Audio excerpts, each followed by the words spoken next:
Bismillah ar-Rahman ar-Rahim wa salatu wa salamu ala nabiyyina Muhammad wa ala alihi wa sahbihi wa sallam ajma'een.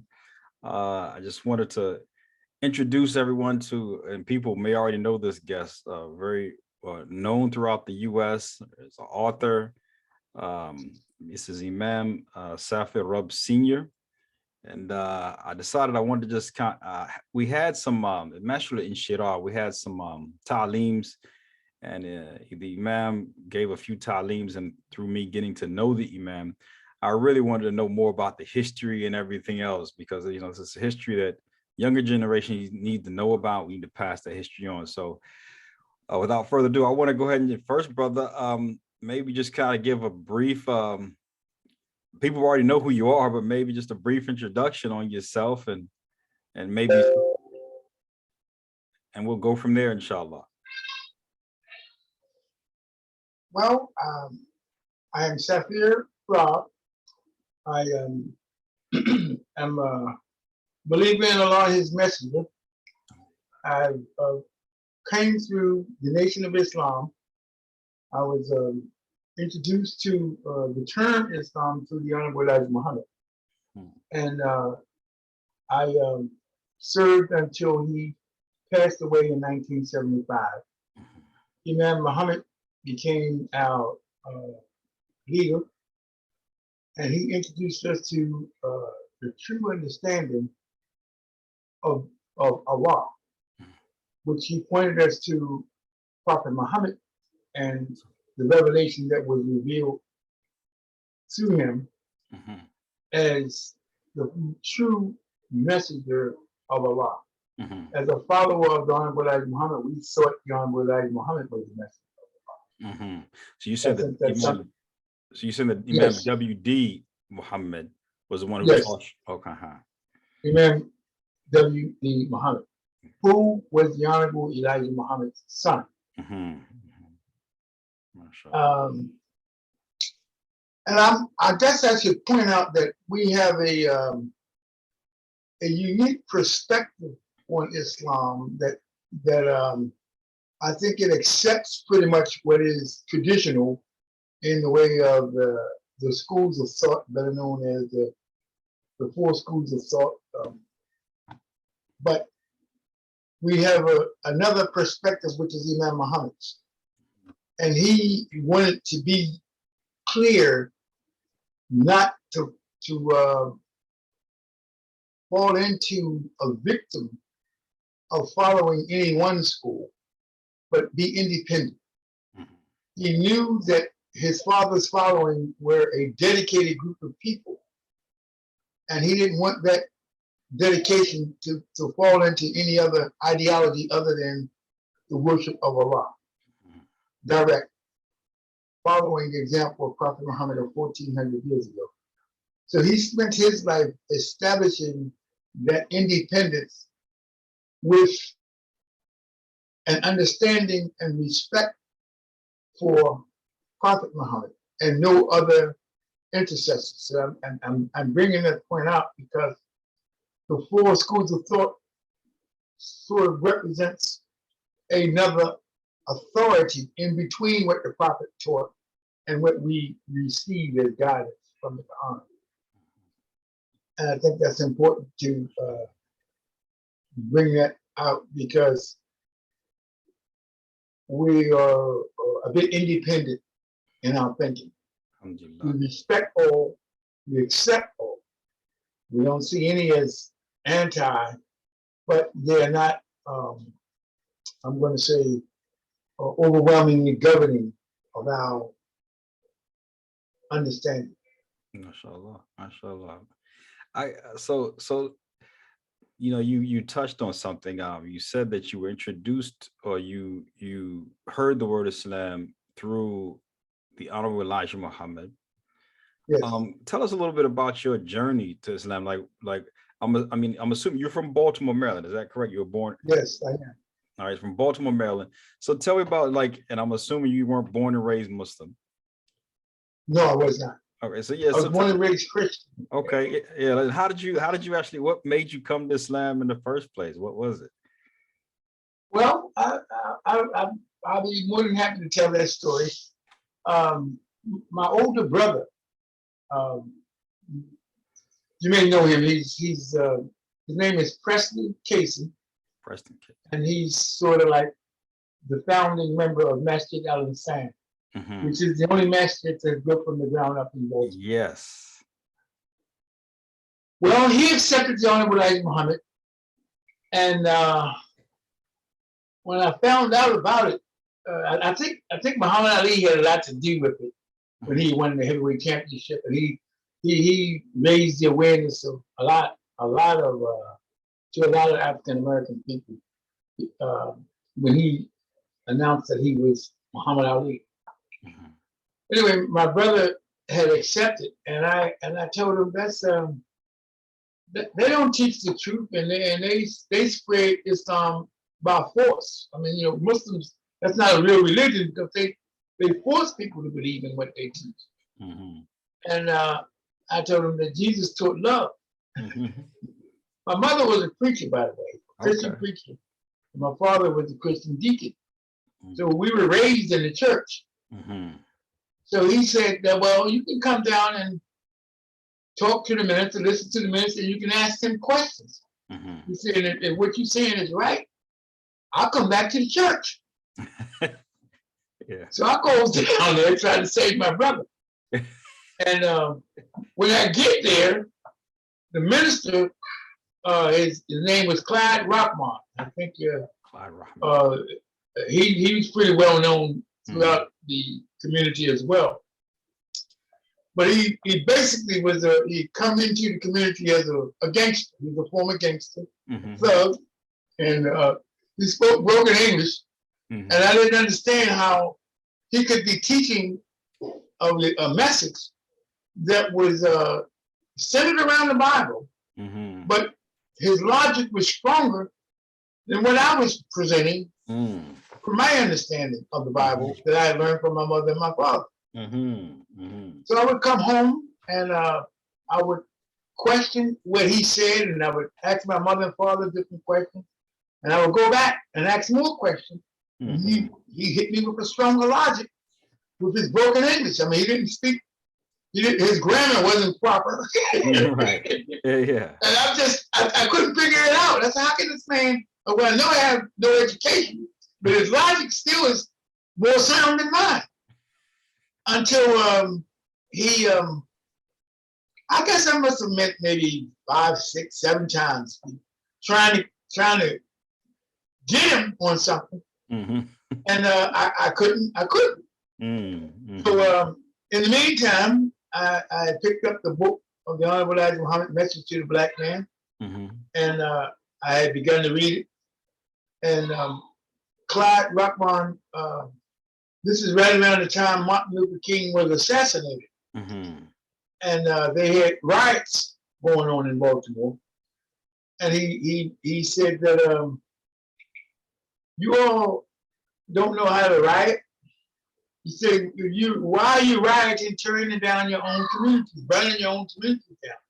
If you want to riot, you shouldn't be burning your own community down. And then he called the fruit to attention.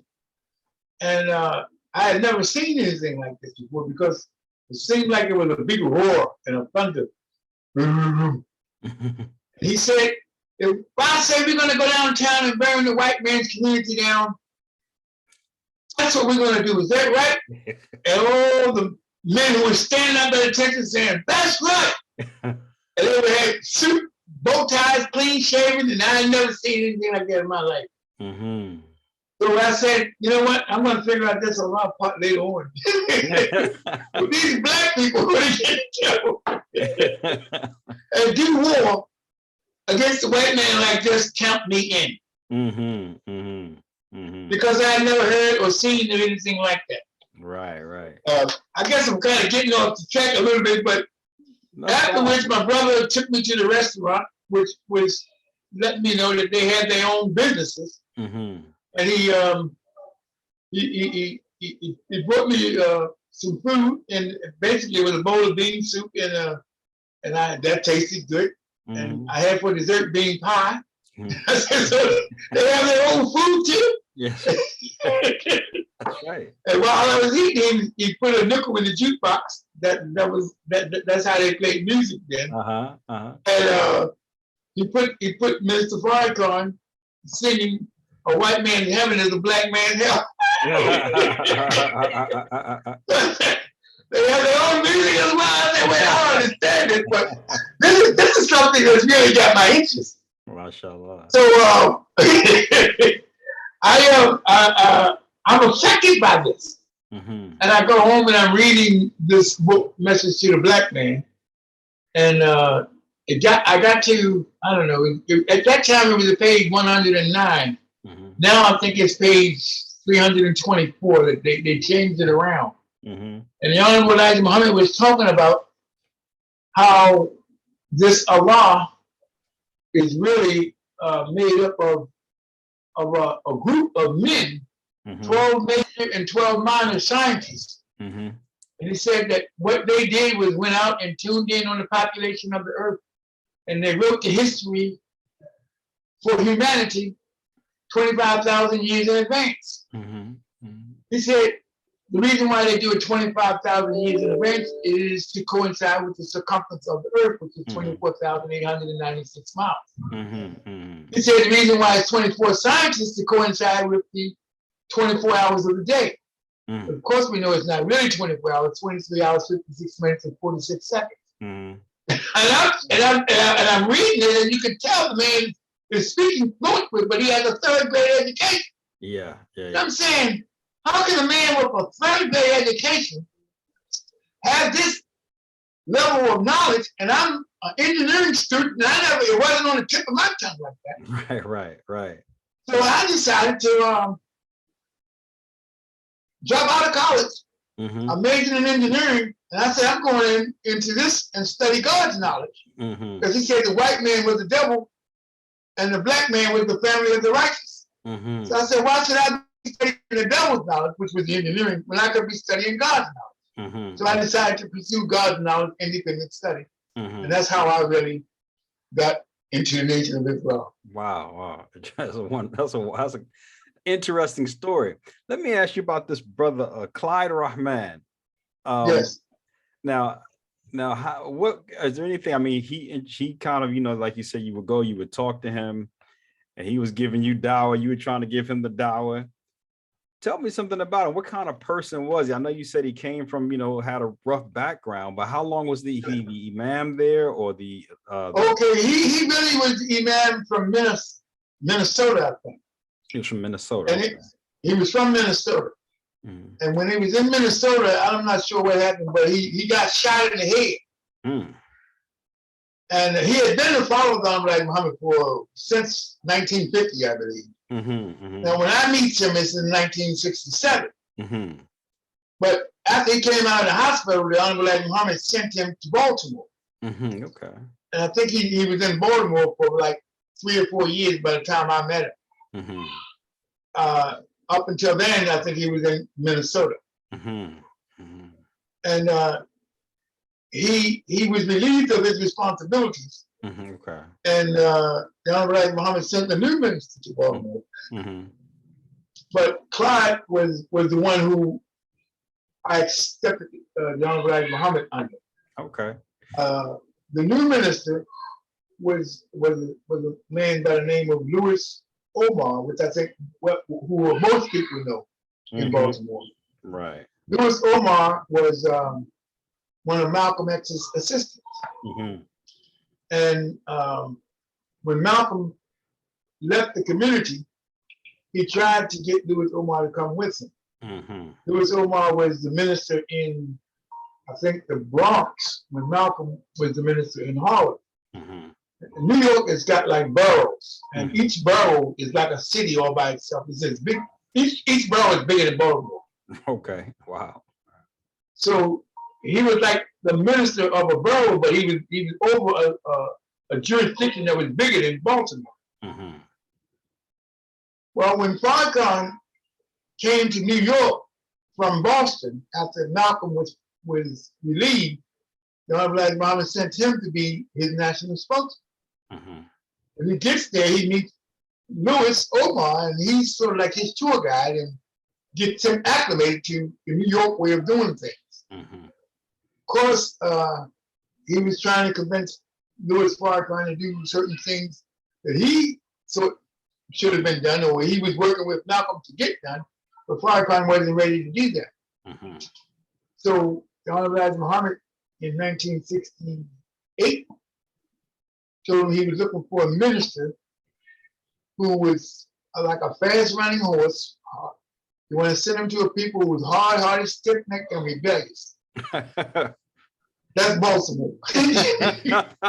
Because when the Honorable Muhammad came to Baltimore, we ran him out of Baltimore with sticks and stoned him. And he was teaching Lafayette Market, and he actually got ran out of Baltimore. So he sent, when Farrakhan gets back to New York, he said, Louis, he said, you know all that stuff you've been trying to get me to do in New York? He said, now you get a chance to do it for yourself. The Honorable Elijah Muhammad's going to give you your own city. Now you don't try to have to convince me you can do it on your own as a direct representative. So he comes to Baltimore, but he comes full of ideas. And he's ready to go. The very first thing he did was open up a school. Okay. And he had about 5 children himself who were school age. And I was already here by this time. I had been working with Clyde. I guess I'm going to back up a little bit about how Clyde got busted. Okay. Because that's significant to my story. When I come into the temple, my brother was friends with one of Clyde's right-hand men. They kind of like was in the streets together. So when he comes in, he was best friends with Clyde's right-hand man. So they used to go to his house and play cards on Sunday night. They didn't gamble. They played spades and bid whist and things like that. But the captain, and when I come in, my brother said, well, you want to come with us? So I'm a new believer, but I get a chance to hang out with the minister and the rest of the guys, right? So, and I like playing cards. So the captain didn't take too kindly to this. So he wrote the Honorable Elijah Muhammad and told him that the minister was gambling with new believers. And that was not true.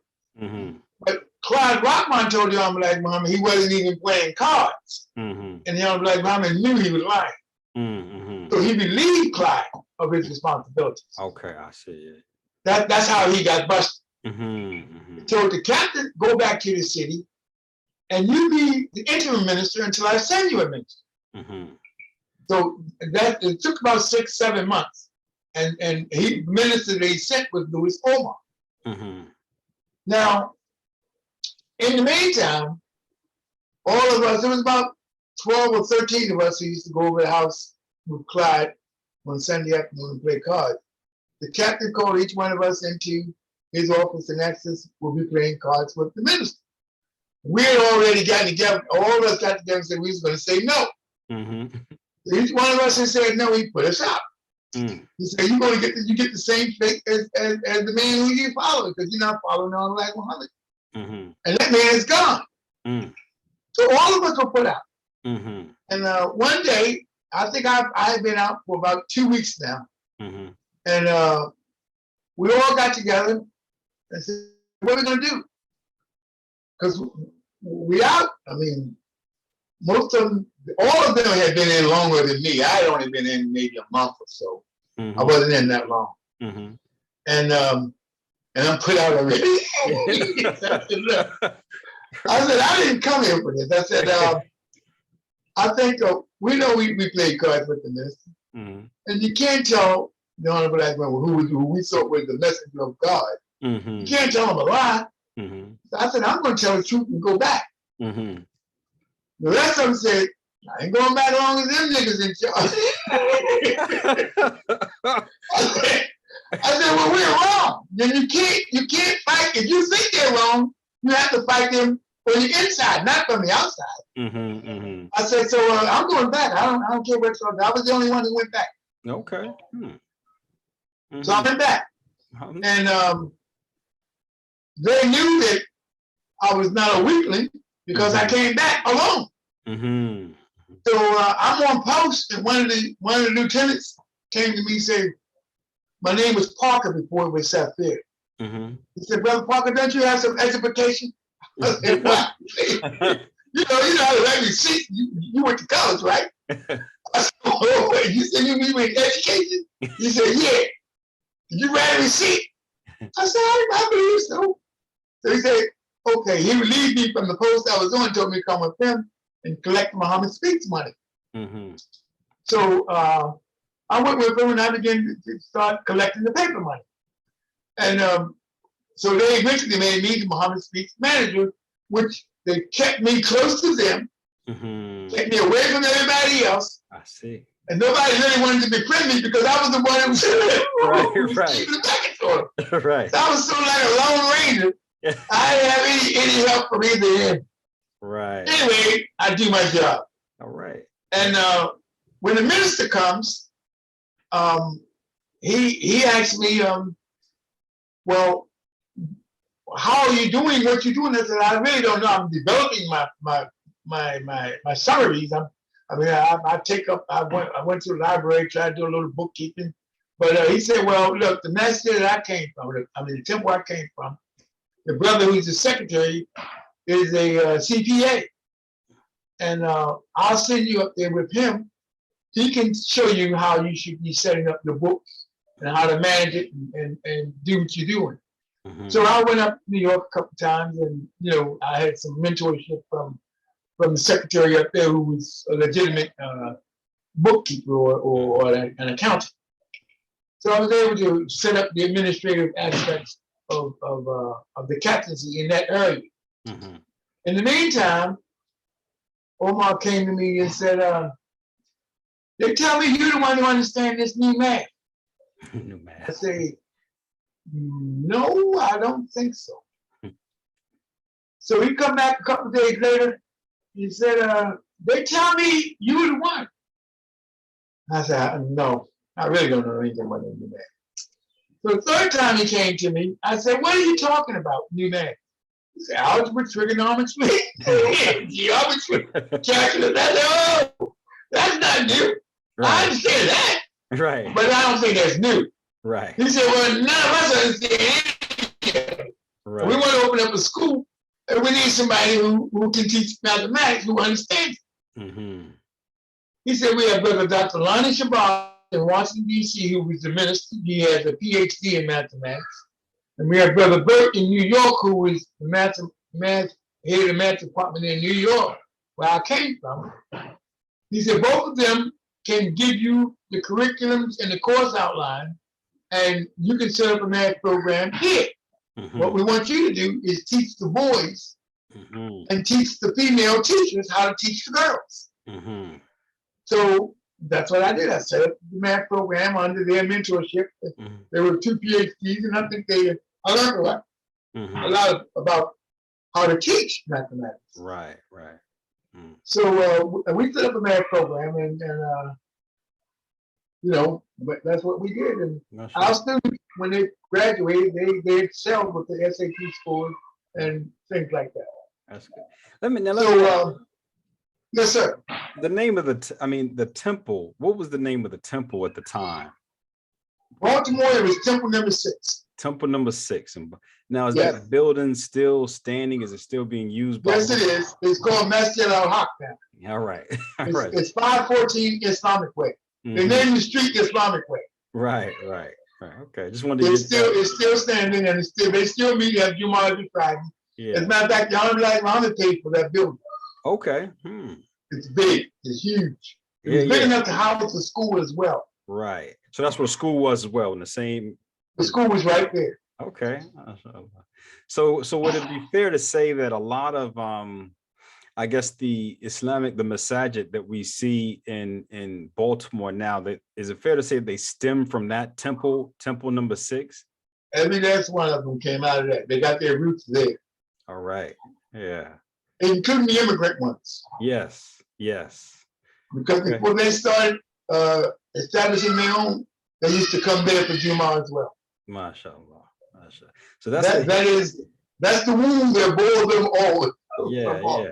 And the amazing thing, I mean, you look in Baltimore now, and there again with the Islam as we know it today, and the immigrant community, and you got the big communities, and it kind of goes back to what I've, been trying to tell people at least for the past few years, as it's kind of come more to my attention that, we, regardless of whether you believe, we don't have to have the theology of the nation or anyone like that, Noble Drew Ali, but that's our roots. That's what we come from.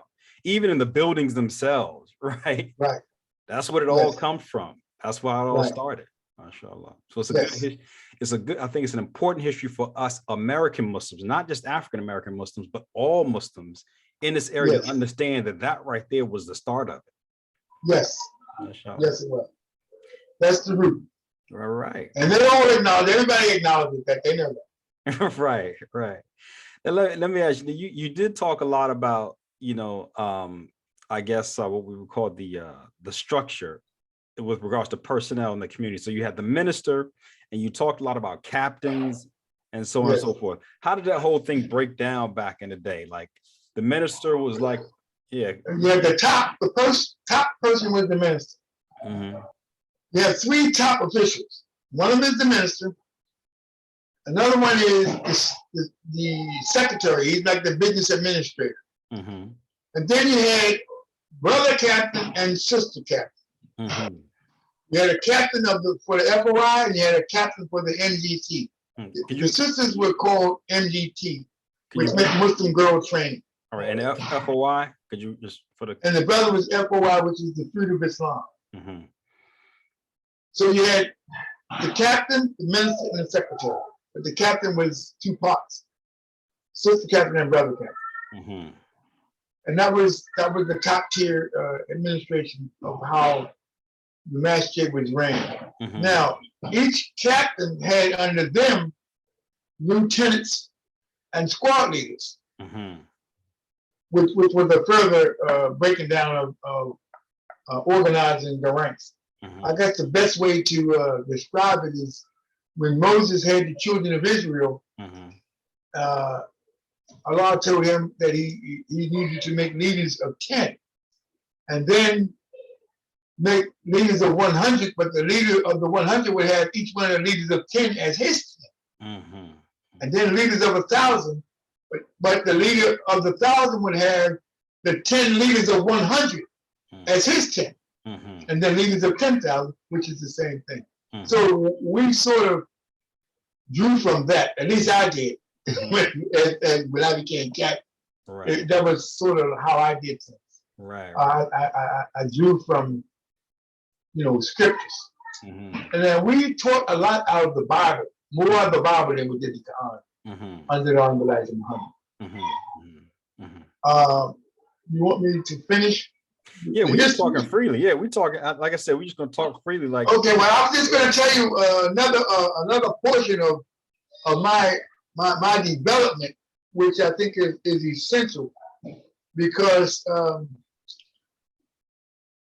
it's what made how I became the captain. Mm-hmm. That's what I was going to say, and that was after I had begun. When I was teaching the math to the boys, I was also the only male teacher, so I was the dean of the boys. Mm-hmm. So I was the disciplinarian and everything else. And by this time, it's 3 or 4 years go by, and I'm now in my 20s, like 22 years old.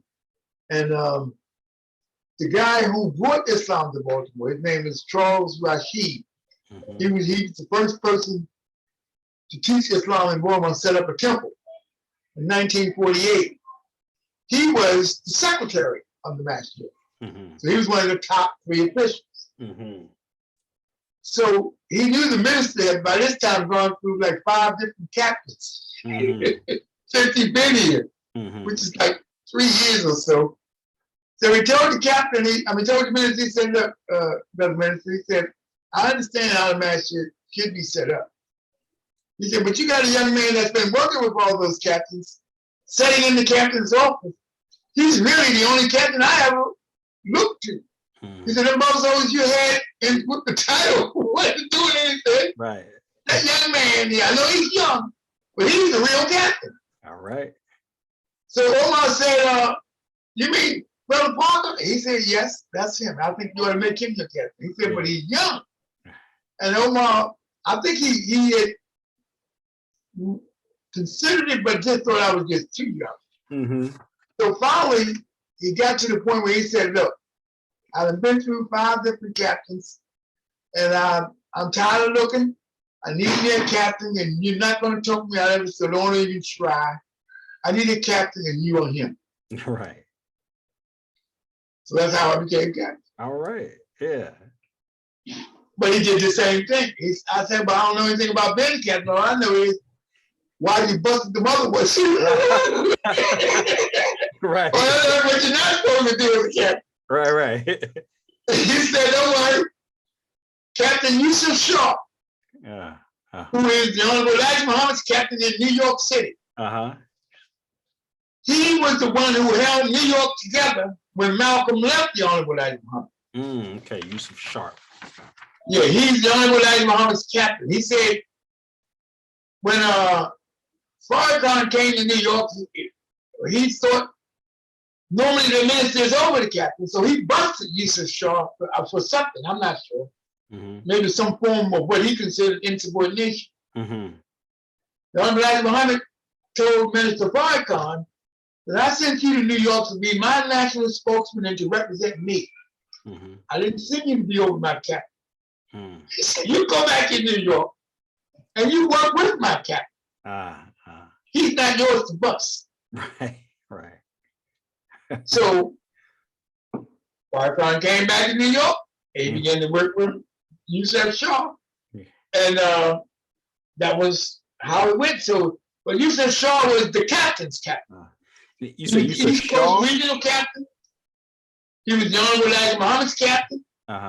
He was my mentor because I used to go to New York then and now learn from him on how to be a captain. Okay. And you say Yusuf Shaw or Yusuf Sharp? Shaw, S-H-A-W, I think, or S-H-A-U. Okay, Shaw. Okay. All right, Yusuf Shaw. Okay. And that was your, okay. You learned a lot from him, it seems like. Yeah, well, I thought that's my story for now. Yeah, that's all. And but I got one more point I should bring out. Elijah Muhammad, who is the Honorable Elijah Muhammad's son, Elijah Muhammad Jr. Okay. He was the assistant supreme captain, but everybody knew he was the real supreme captain. And when I told him that Yusuf Shaw was my mentor, he said that was my mentor. Yeah. I said, okay, well, I feel like I've been trained right there. Yeah. He said, yes, you have. He said he's the one who taught me how to be a captain. So I just like to say I think I had some good company in my youthful years. Yeah. Tell me a little bit more about this Charles Rasheed. I mean, I hear a lot about him in the area. Yes. I understand. They have a book. They have a book about his history. He actually wrote, I think. It's his own autobiography. Yeah. And but he started out in Frederick, Maryland, and then he eventually, I think his father introduced him to Islam in Washington D.C. And by the time, after World War II, Ahmad Muhammad had been incarcerated for they say evading, not registering for the draft, but he was beyond that age. But they still locked him up because they wanted him off the streets. And so they also, Charles Rasheed was a young man. He came to Baltimore, I think, to get a job. And he got a job in Baltimore. And so he opened up a temple in Baltimore. And he began to teach. And the Honorable Muhammad actually supported him and dealt with him direct. All of this is in his book, by the way. Yeah. You get a copy of his book, you can read his autobiography. And it's really a book of his personal life, how he met his wife and how he engaged with different things. But he opened up the masjid and began to teach Islam in Baltimore. Mm-hmm. And so he opened. He was a businessman. He had a barber shop in Baltimore, Mm-hmm. and he was the secretary Mm-hmm. of the masjid. And when I came in, that's what I know. I'm finding out more about him every day when I read his book too. Right. Yeah. Okay. That's all good information. All good information. So you mentioned a lot of personalities there. You mentioned I mean, and I think that is good because these are maybe some names that outside of the mainstream people may not know who they are. The likes of Clyderahman, Louis Omar, even Charles Rasheed, and Yusuf Shaw. Outside the mainstream, especially for the younger generations, people may not know who they are. We know about the Honorable Elijah Muhammad, Imam W.D. Muhammad, of course, Farrakhan, Malcolm X, right? So it's good to actually Yes. hear these other names and understand that there were more people, doing things. Oh yes. History just tells us about the handful, right? Yes. Yeah. Yes. Well, there's I guess um, I'm going to say I'm going to talk about a little bit one point that really affected me Mm-hmm. as a captain that made me slightly different from other captains, and I'm because first of all, we were considered the smallest big masjid in Baltimore Mm-hmm. and the biggest little masjid. Okay. All right. We're kind of like right in the middle, right dead center. Mm-hmm. So a lot of people, because Louis Omar had come from New York with all these ideas, some kind of way, long before I was even the captain, I would help him implement it. I think that's another reason why he thought that he would consider making me the captain, because when he had an idea that he wanted to get something done, some kind of way I would formulate a way to do it Mm-hmm. and get it done. Mm-hmm. But I was just a youngster. Like I said, I started out just a teenager, but I would just make things happen. I don't know. I might have had a gift on how to get things done. Mm-hmm. But we were selling fish, bean pies, and juice. That's what the FOI did. We were doing dawah and propagating the message of the Honorable Elijah Muhammad. And that's what we would do. We had a fish force of, I don't know, maybe 25 guys. Mm-hmm. And I had a brother, John Casey. You may have heard of him too. Mm-hmm. He's the father of Hassan Rahman, who was the heavyweight champion of the world. He was one of my lieutenants. And I guess I should let you know Imam Muti was one of my lieutenants as well. Right. I had a staff of about 25 Mm-hmm. as the captain. But one day, somebody came to the master and said, Brother John, I think you might want to go home. And it looked like to me they put your house, all your furniture out on the street. Mm-hmm. So John came to me and said, Brother Captain, can I get a couple of brothers with these fish trucks and get my furniture? I said, yeah, go ahead. So he took his furniture over to my father's house, who was a deacon, Christian deacon. Mm-hmm. And my father had a 3-story apartment. He lived in by the whole house by himself. Mm-hmm. So he had an apartment upstairs. And so John took his furniture over there and moved into that apartment. But I have a sister who's also a Christian, my older sister. She said, Muslims always talking about Christians ain't this, Christians ain't that, Islam is the right way. Well, how come you got to turn to your Christian father to put a roof over your Muslim children's head? And she was telling the truth. Yeah, that's right. And it hit me. Mm-hmm. I said, that's really, I don't like what she said, Mm-hmm. but it's the truth. That's right. So I called a special meeting with my lieutenants, and I said, we got to find a way to put more money into these brothers' pockets so they can take care of their families. Mm-hmm. And the sister captain would complain to me about the brothers not bringing home enough money to take care of their responsibilities as well. Mm-hmm. So I asked my lieutenants, did you have any suggestions? One of them said, Brother Captain, before I come into the masjid, I used to paint. And I still get paint jobs here and there, and I'll go ahead and do them. That's how I make money to supplement my income, because the fish and the bean pies don't give me enough. Mm-hmm. The other brother said, I used to do demolition. The other one used to do demolition. I said, well, look, what we're going to do is work on these jobs during the week. Mm-hmm. We're going to sell fish, bean pies, and papers on the weekend, and on welfare day when the checks come out. Yeah, that's right. You know, which was the 1st, the 3rd, and the 11th of the month. I said the rest of the time we'll work on these jobs. That's right. That's how I got interested in doing construction. Okay. And so I actually got into construction as to help teach the brothers how to learn how to do the work. Sometimes I would become a contractor, but it was only just to facilitate giving people jobs. And to this day, I think now I'm considered a master builder. I have a lot of buildings that I've constructed, but my origin was the Nation of Islam. It wasn't for me; it was for the service to the community. Yeah. And I guess I want to tell this story because I guess maybe 15 years later, I'm building a mansion in Ellicott City. This is a house about 10,000 square feet. It had 13 bathrooms in it. And Louis Omar was now working for me.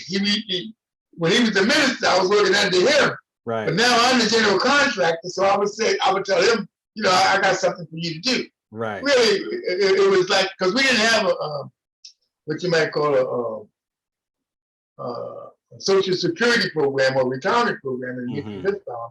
So I knew that he was a sincere believer and he needed an income. So I told him, come on, work with me.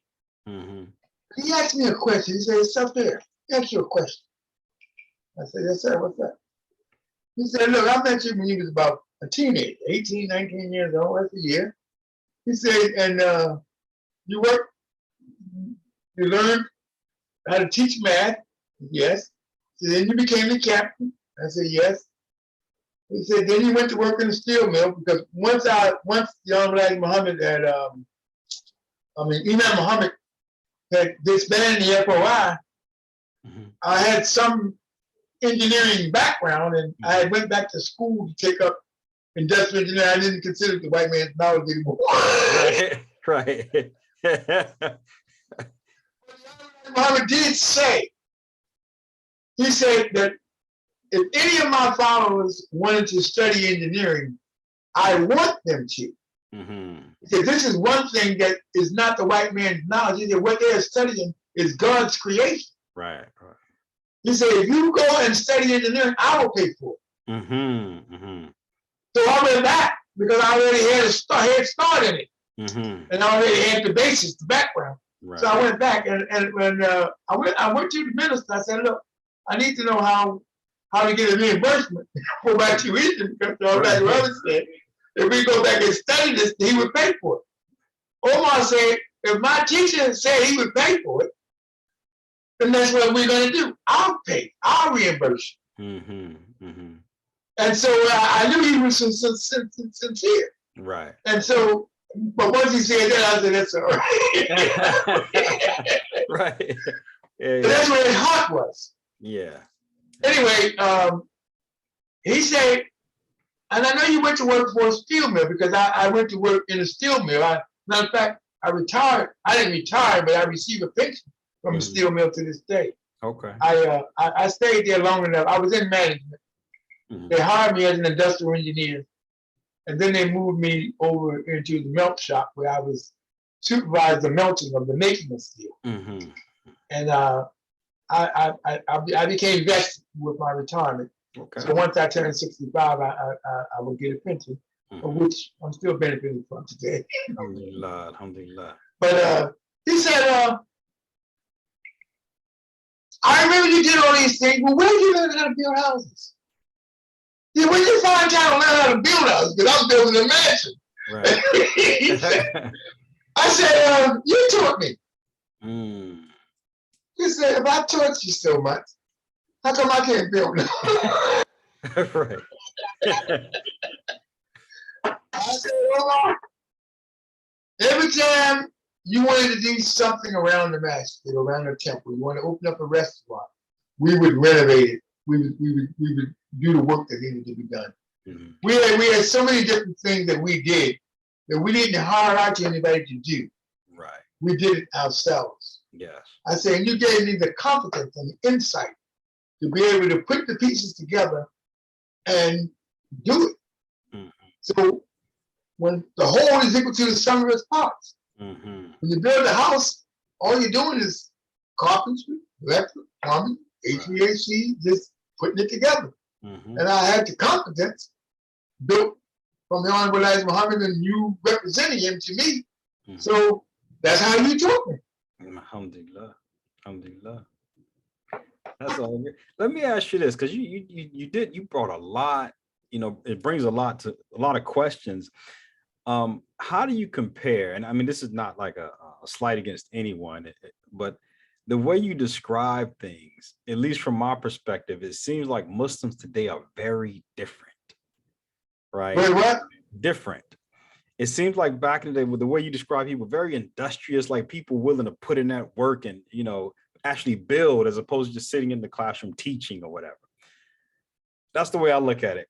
But I'm going to ask you this, and I probably shouldn't have said that before I asked the question, but what would you say would you say that there's a difference in Muslims today versus the earlier generations, like when Islam was being established? And what was the big difference in your view? That's a good question, and I think it's one that we need to address, and I think we need to do something about it, and I intend to. Mm. One, because, I did it already. I've been through it, and I know. But you need somebody who has the insight to want to change things, mm-hmm. of which I'm one of them. Mm-hmm. But the Honorable Elijah Muhammad message, the cornerstone of his message, he had two parts, maybe three, but I'm gonna highlight two, and I'm gonna mention the third. One of them is that he had a theme that my people suffer from a lack of knowledge of their own self. Mm-hmm. And I think you heard me mention that when we were talking about the nafs. Mm-hmm. At that particular time, black was not a popular word. It wasn't even an accepted term for descendants of the freed slaves. Mm-hmm. As a matter of fact, we were called Negroes and colored people. Mm-hmm. If you called us black, you would almost have to fight. Yeah. All right? Yeah. The Honorable Elijah Muhammad was taught that we were the Asiatic black man. Mm-hmm. That's how he referred to us. He gave us some lessons. One of them was the student enrollment. And the first question of the student enrollment was, who is the original man? Mm-hmm. And the answer to that, and we had to learn these things. Mm-hmm. The answer to that question was the original man is the Asiatic black man. Mm-hmm. The maker, the owner, the cream of the planet Earth, father of civilization, and we even had a shirt part, God of the universe. Mm-hmm. Right. But he would tell us that our fathers were the ones who created this. Mm-hmm. And that's who we are. We weren't slaves. Right. He said we are a people who are industrious. Mm-hmm. And then he borrowed a term from Frederick Douglass, mm-hmm. but I didn't know it was from Frederick Douglass. I thought it was his. Mm-hmm. And that was lift yourself up by your own bootstraps. Mm-hmm. Mm-hmm. He was a major proponent of that. Right. And like I said, when Omar came to Baltimore, that's what he deployed, and he had two qualities that was uniquely different from other ministers. Mm-hmm. And one of them was he was industrious in the way of business. Mm-hmm. And he charged that he said he came up in North Carolina, and his father had a barber shop, which was the hangout for everybody in the town. Right. You know what I mean? So they had a little pool table in the back, and they used to sell moonshine in the back, and he used to shine shoes out front. Yeah. But he had a business mind as all his life. Mm-hmm. So it was nothing for him As a matter of fact, when he was in New York, once he came into, he was in New York as a barber, but when he came in under Malcolm, he opened up a supermarket. Mm-hmm. And Malcolm called him to the mass, called him to the temple and said, the Honorable Muhammad told me that he was giving me permission to tell you you can name your supermarket Shabazz, Mm-hmm. which nobody could use that term. It was something that was just unique for the Nation of Islam. But the Honorable Muhammad said you can represent the Nation of Islam with that mark. So I'm pretty sure Malcolm got credit for it because whoever was the minister got the credit. Okay, I got you. And that's the way, like the things that we did in Baltimore, that when I was the captain, I did a lot of things, but Omar got the credit. He was the minister. Right. So that's kind of like he brought that concept to Baltimore with him. And that's what Minister Farrakhan meant by he said, now all that stuff you've been trying to get me to do, you can go down there and do it. Yeah. And that's what he did. And but I didn't know. All I know was, okay, we got a new minister. I guess this is what John Black Muhammad wanted to do. Let's do it. Yeah. And so I had that was my introduction. And it made sense to me because that's what the teachings were. So we a lot of young people came in around that time. I mean, in their 20s. And we were a force. Yeah. We really were a force. And then a lot of people with education came in, and I believe it was because we opened up the school, and we had to have teachers, and you know, at that time, if you had a high school education, you were considered educated. Because most people had been middle school dropouts. Right. Yeah. And they were just, you know, drug addicts, thieves, con artists, pimps, jailbirds. That's who was following. I don't know. I came in. I was not that. I was, like I said, I was a college student when I came in. Right. And I probably was the first one. Yeah. I came in to save my brother. So I didn't see any of that. I didn't look at any of it. Right. And once I found out it to be acceptable, you know, and I really thought that I suffered from a lack of knowledge of my own self. At that time, I thought it was my black self. And so I really see something very similar moving today with the Black Lives Matter. You know, at the time when they had it was a social rebellion with Muhammad Ali rejecting the Vietnam War. And he had just as many white people supporting him as he did black people. And it was like there was a social movement, an anti-government movement, which was against the Vietnam War. So I see something similar brewing in the youngsters today. But it's with Black Lives Matter and rejecting the police killing black people indiscriminately. And so I think we need to capture this and take advantage of it and direct them because they don't have a sense of purpose. We need to give them a sense of purpose. But I think we need to give it to them on what Prophet Muhammad taught. And I don't have any problem with their sense of purpose being a respect for the knowledge of self. But we need to allow it.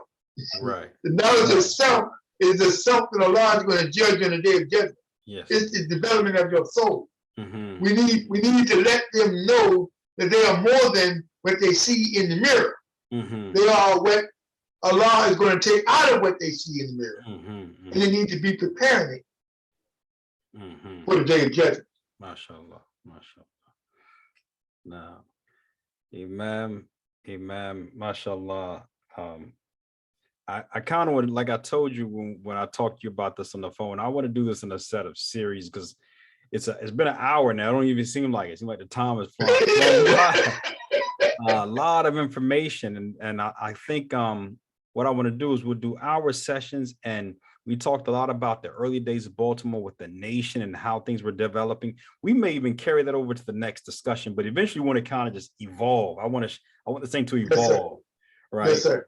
Days of the nation, and then the transition, right? And then up until now, right? But I still got some questions about the nation, but I won't do them. I won't do them right now because we short on time. But inshallah, yeah, we'll do another session next week, and inshallah, hopefully we'll keep this effort going until we feel satisfied with it, inshallah. Okay.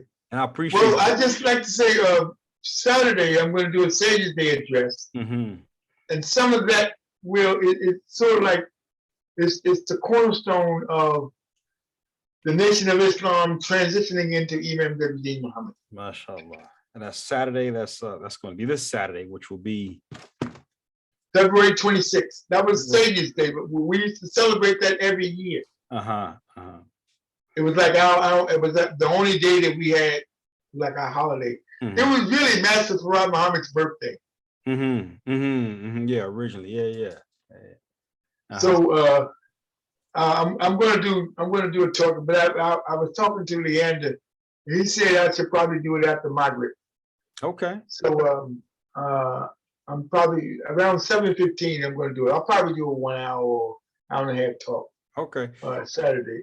Yeah. Is there a link? It's going to be on Zoom, I'm assuming. Well, I was thinking about doing Facebook Live. Okay. Because I don't know who to Zoom to. Okay. Yeah. That's a good idea. Yeah, Facebook, because everybody's tuned in. MashaAllah. All right. So this Saturday, inshallah, and you said the time will be 7:15. 7:15, and they just connect to your Facebook. Well, yeah, I have a Facebook page that says you can either go to Saafir Rabb or you can go to the Ministry of Hajj. Okay, Ministry of Hajj or Saafir Rabb on Facebook. Right. I have 2 Facebook pages. Right. But yeah, I think they're linked. All right. Good deal, brother. Inshallah, I will see. That went by so fast. Yeah, it did. And there's so many more questions I got here, but we're gonna get through it, inshallah. Like I said, there's no rush for it. It's just like I say, I love to sit back and talk and just talk freely. That's how the knowledge comes out. That's the way I like to learn, talking to my elders and learning how things work, mashallah. Yes, sir. Oh yeah, brother. We appreciate your time, and inshallah, I'll send out an invite and we'll do it again next week, inshallah. That sounds great. All right, and I'll see you this Saturday and on Sunday as well. We got some work this Sunday. Yes. Oh yeah, that's great. Yeah, I'll probably be getting back to you before Sunday about Sunday. All right, okay? That sounds good. All right. All right. Assalamu alaikum. Wa alaikum assalam.